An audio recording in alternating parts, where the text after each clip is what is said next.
Buenos días. Les habla la doctora Silvia Martinelli. En el día de hoy vamos a hablar de las lesiones endoperidontales. Estas lesiones son de carácter inflamatorio e involucran el tejido pulpar y el tejido periodontal. Existe una interrelación fisiopatológica entre lo que es pulpa y periodonto, o sea, los factores que lo relacionan, y ellos son la embriología, la inervación, irrigación y sistema linfático, el factor etiológico y las vías de comunicación. Con respecto a la embriología, sabemos que tanto el tejido pulpar como el periodontal tienen un origen mesodérmico. La pulpa y la dentina se originan a partir de un tejido conectivo mesenquimatoso, que es la papila, y la papila junto con el órgano del esmalte están rodeados por un tejido conectivo fibroso, laxo, que es el saco dentario. Y este saco dentario va a dar origen al periodonto, al cemento y al hueso alveolar. Por otro lado, existe una inervación, irrigación y sistema linfático que es común a ambos tejidos.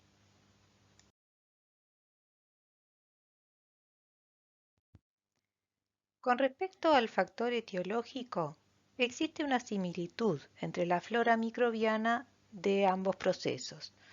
Responden a una flora mixta con predominio de anaerobios. ¿Qué diferencia se puede encontrar? Que con respecto al número de microorganismos, en el tejido pulpar se encuentran pocas especies, de 4 a 5 especies, a diferencia del tejido periodontal que pueden haber más de 400 especies. Y otra diferencia, hay un estudio de Trope y colaboradores de 1992 que muestra la cantidad de espiroquetas presentes es mayor en el tejido periodontal de 30 a 60% con respecto a lo que se encontró en el tejido pulpar, que corresponde a un 10%.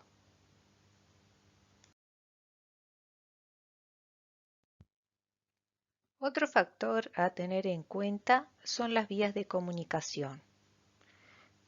Tenemos que corresponden a las vías que unen tanto el tejido pulpar con el tejido periodontal. Estas son el foramen apical, los conductos laterales, secundarios y accesorios, los conductos cabo-interradiculares o conductos furcales y los túbulos dentinarios.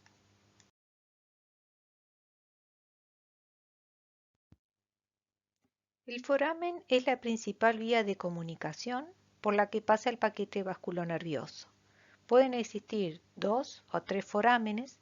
El diámetro promedio, según Cutler, es de 502 micras en jóvenes y 681 en adultos. Estudios de Gutiérrez y Aguayo, de 1995, con microscopía electrónica de barrido, ellos observaron entre 1 y 16 entre forámenes y foraminas.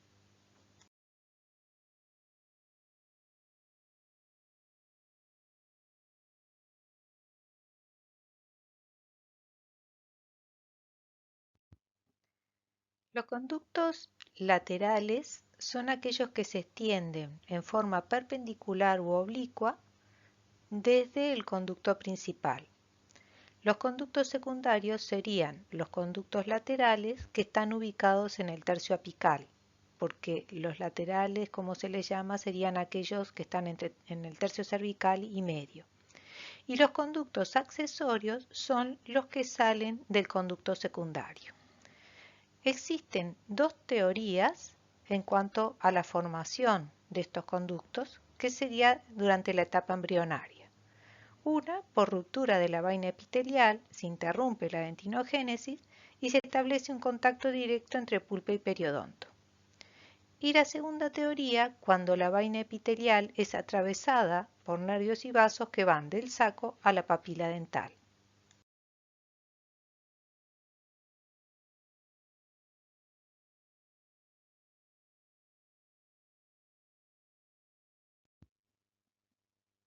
El diámetro del conducto lateral es de 34 a 250 micras y son más frecuentes en las piezas posteriores.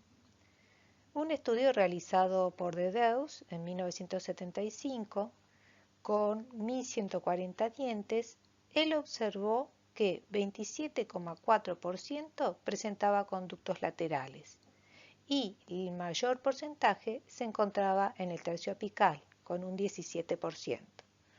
Radiográficamente no siempre es posible identificarlos, solo se observan un 8%. Podemos sospechar la presencia de un conducto lateral cuando existe un engrosamiento localizado en el ligamento periodontal, en la superficie lateral de la raíz, o la presencia de una zona radiolúcida lateral. A veces es posible identificarlo luego de la obturación con algún material termoplástico o algún cemento de alto corrimiento. Hay que evitar involucrarlos cuando estamos tallando para pernos.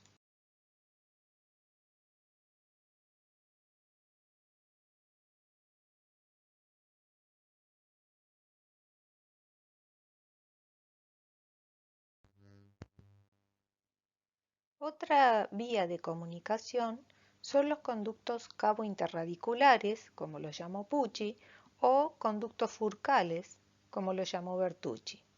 Son aquellos que se extienden desde el piso de la cámara pulpar al periodonto en la zona de la furca. El porcentaje de hallazgo varía según los diferentes autores y según las diferentes poblaciones.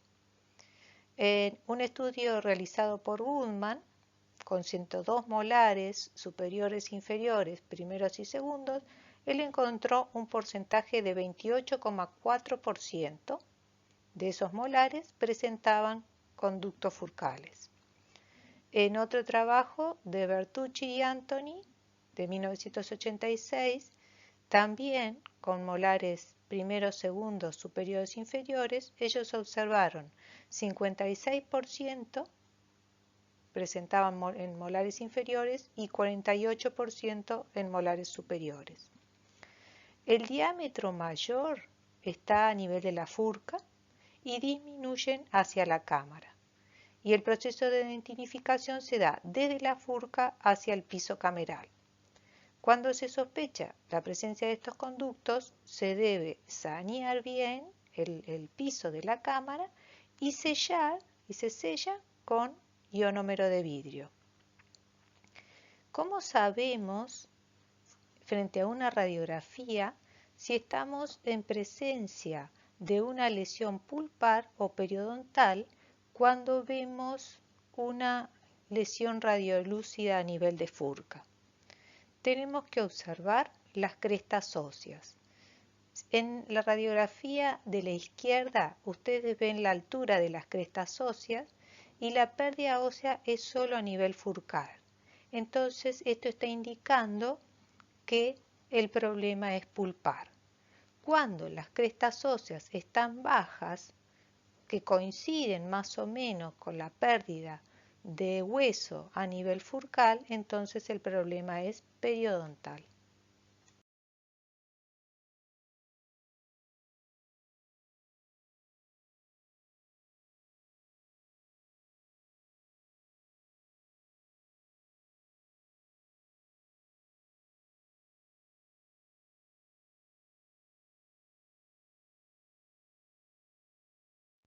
Con respecto a los túbulos dentinarios, son aquellos que se extienden desde el conducto hasta la unión cemento-dentinaria.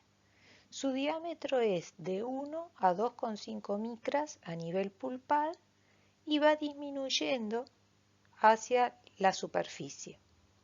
El número de túbulos desciende de la profundidad a la superficie, por lo que se deduce que la dentina interna es más permeable que la externa por tener mayor cantidad de túbulos por unidad de superficie y por presentar mayor diámetro próximo a la pulpa.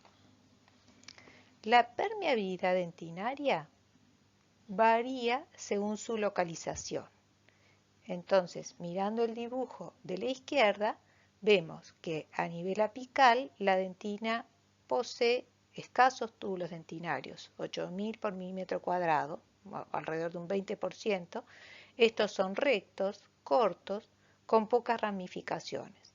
Por lo tanto, la permeabilidad va a ser menor y va a ir aumentando en la dentina media y en la parte del tercio cervical. Entonces, con esto, ¿qué conclusiones tenemos? Que la parte más permeable del conducto y más contaminada, en un conducto infectado, va a ser el tercio cervical, por poseer mayor número de túbulos dentinarios y porque a su vez estos son de mayor diámetro. La raíz está cubierta por cemento, protegiendo la entrada de los túbulos dentinarios. El espesor de cemento a lo largo de la raíz varía.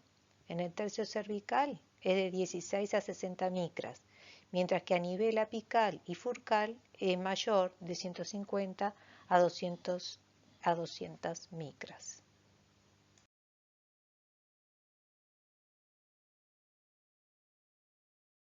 La exposición de los túbulos por pérdida de la capa de cemento puede deberse a defectos del desarrollo, a lesiones cariosas, a procedimientos de operatoria, como podría ser, por ejemplo, un blanqueamiento que puede generar una reabsorción, un cepillado fuerte o tratamientos periodontales de raspado y alisado.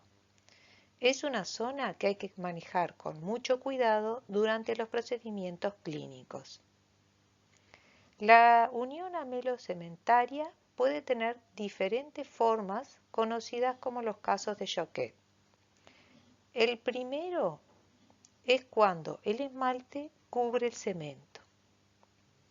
Segundo, cuando el cemento cubre el esmalte, que corresponde más o menos a un 60% de los casos, vis a vis, o sea, se unen, un 30%, y por último, cuando existe una brecha entre esmalte y cemento, dejando dentina expuesta, que correspondería entre un 10 a un 18%. Cuando quedan los túbulos dentinarios expuestos, se crea una vía de comunicación entre pulpa y periodonto. Entonces, las bacterias, que más o menos miden una micra y todos sus metabolitos, pasan de un tejido a otro alterándolo. Hasta ahora vimos las comunicaciones anatómicas, pero también pueden existir comunicaciones patológicas entre ambos tejidos, como pueden ser las perforaciones, fracturas, fisuras, reabsorciones, agenesia de cemento, etc.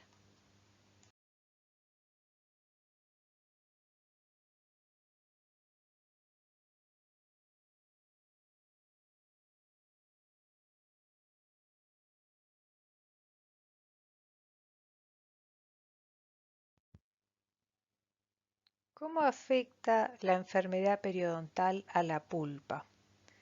Se producen cambios degenerativos por interferencia en el aporte nutricional, o sea, hay zonas de necrosis por coagulación en la pulpa que está próxima a la dentina expuesta a las bolsas. Entonces, de esos cambios degenerativos pueden ser fibrosis, atrofia pulpar, calcificaciones difusas, aumento de dentina secundaria, nódulos pulpares. Y también se pueden dar cambios inflamatorios porque al haber bolsas profundas quedan expuestos conductos laterales y la pulpa se inflama. Cuando se realiza el raspado de la bolsa hay un dolor intenso. En esos casos hay que hacer el tratamiento. ¿Qué efecto tiene el tratamiento periodontal sobre la pulpa? Luego del raspado y alisado quedan zonas de hipersensibilidad por dentina expuesta, pero luego de unos meses desaparece. También pueden darse cuadros inflamatorios por exposición de conductos accesorios y bueno, en esos casos hay que hacer el tratamiento. ¿Qué efectos tiene la enfermedad pulpar sobre el periodonto? Bueno, genera lesiones periodontales o puede generar.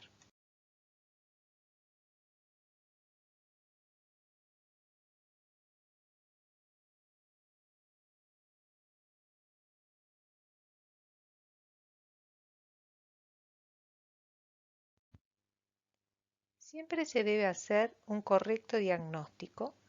Muchas veces se hace difícil, se hace confuso y uno no sabe si es una lesión solo de origen endodóntico o periodontal o ambos. Tenemos que ver el tipo de dolor, si hay tumefacción, a qué altura está esa tumefacción, si es a nivel del borde gingival o más apical. Lo mismo la ubicación de la fístula. Hay que hacer los test de sensibilidad, tanto al frío, o test de fresado, o test eléctrico. El sondaje periodontal para ver si hay bolsas periodontales, si hay movilidad dentaria. Se debe sacar una radiografía, ver la ubicación de la zona radiolúcida, si la presenta, la altura de las crestas óseas y también estudiar el resto de la boca del paciente a ver si existe enfermedad periodontal generalizada.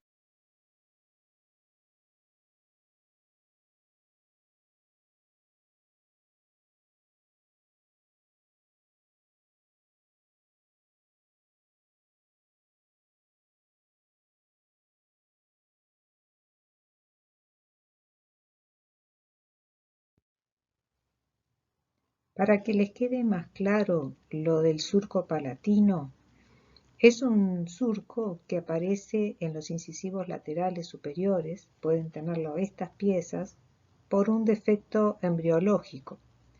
Este surco se extiende desde el cíngulo hacia apical a través del esmalte y cemento y dentina. El porcentaje es bajo, menos de 10%, y que lleguen al ápice alrededor de 0,5%. Se debe realizar el diagnóstico precoz y sellarlo con ionómero, porque son nichos microbianos que pueden provocar alteraciones periodontales y o cuadros pulpares.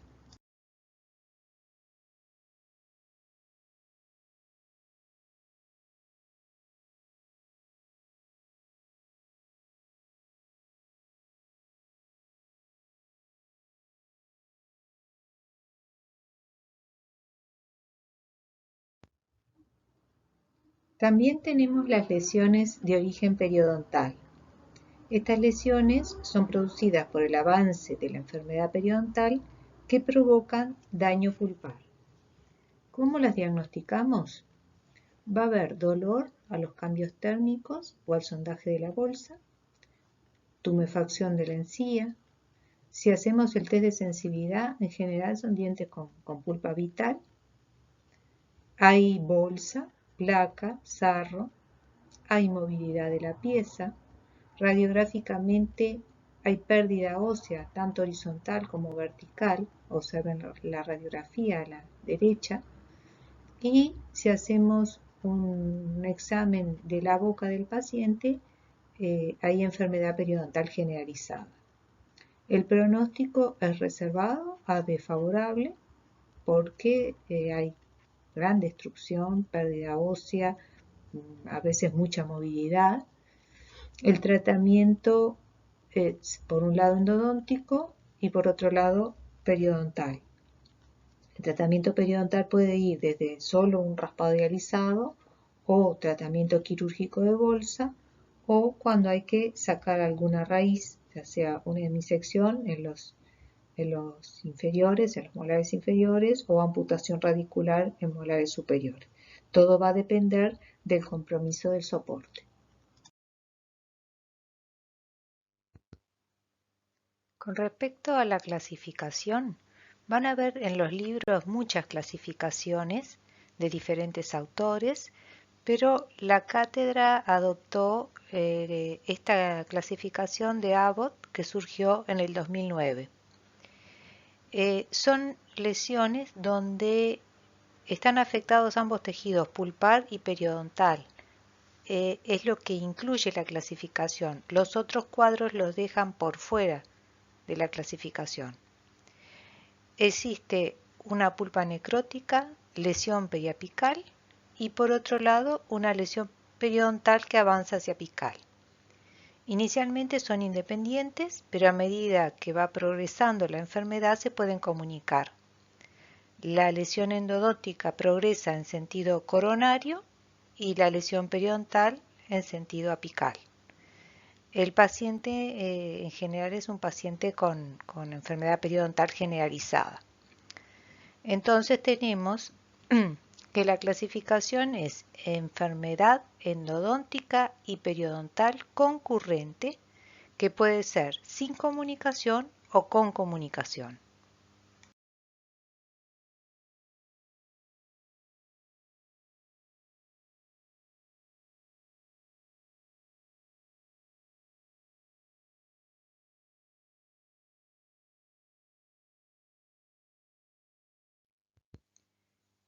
¿Cómo se diagnostican estas lesiones? Con respecto al dolor, puede ser positivo o negativo, la tumefacción lo mismo y percusión igual. Quiere decir que estos síntomas o signos no nos da una conclusión. Tenemos que seguir con los diferentes test para llegar a diagnosticar estas lesiones.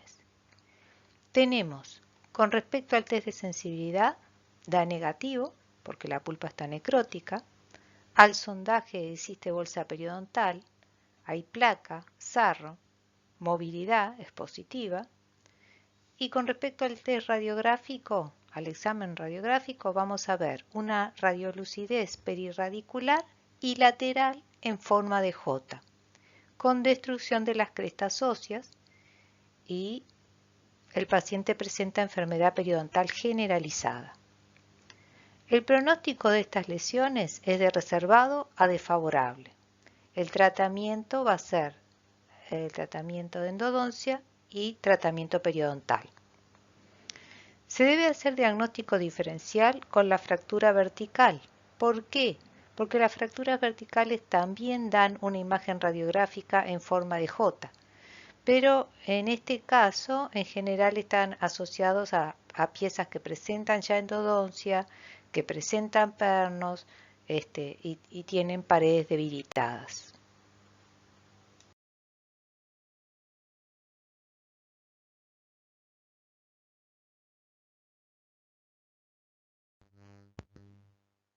Las lesiones endoperiodontal concurrentes sin comunicación, ¿cuáles son las características?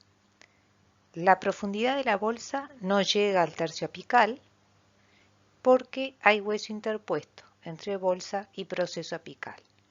¿Cuál es el tratamiento? Primero se hace tratamiento endodóntico y después se hace el tratamiento periodontal. Acá en estas radiografías se observa la lesión, una pulpa necrótica, se preparó el conducto, se hizo el saneado, la medicación y la obturación, y luego se dio pase a periodoncia.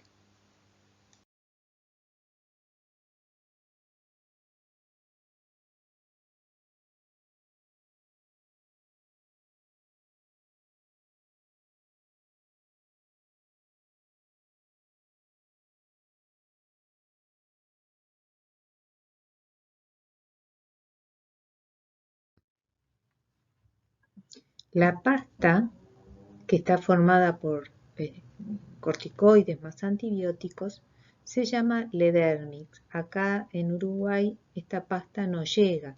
Se utiliza tanto en las lesiones endoperiodontal como en los traumatismos para frenar las reabsorciones.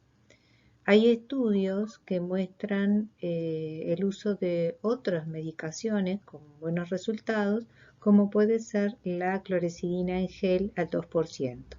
Entonces, en este caso, nosotros estaríamos usando en el primer momento clorexidina, y cuando hacemos el recambio mezclaríamos la clorexidina en gel al 2% con el hidróxido de calcio. El pronóstico de estas lesiones depende del grado de evolución de la enfermedad, la cantidad de pérdida de inserción, la respuesta de curación del paciente, la higiene, el cumplimiento del paciente a las citas de mantenimiento periodontal y la correcta restauración. Es mejor el pronóstico cuando no están comunicadas, las enfermedades son independientes y la bolsa no es tan profunda. Existen diferencias entre un absceso pulpar y un absceso periodontal. En el pulpar, el dolor es intenso, en el periodontal es leve, la pulpa no está vital, está necrótica, hay caries profunda, la tumefacción se ubica más bien hacia apical, lo mismo que la fístula, y radiográficamente la radiolucidez se ve en apical. Mientras que en el absceso periodontal, lo que decíamos, que el dolor es leve, la pulpa en general está vital, va a haber presencia de bolsa, placa y sarro, la tumefacción es más coronaria y la fístula lo mismo, y radiográficamente hay una radiolucidez lateral. Existe una diferencia en cómo reparan los tejidos. En la reabsorción ósea de origen pulpar, cura por reparación a partir de un tejido granulomatoso que tiene función de defensa y reparación, mientras que en la reabsorción ósea de origen periodontal, cura por cicatrización. Se da la regeneración y reinserción de los tejidos, deteniendo la reabsorción ósea, pero no se forma tejido óseo.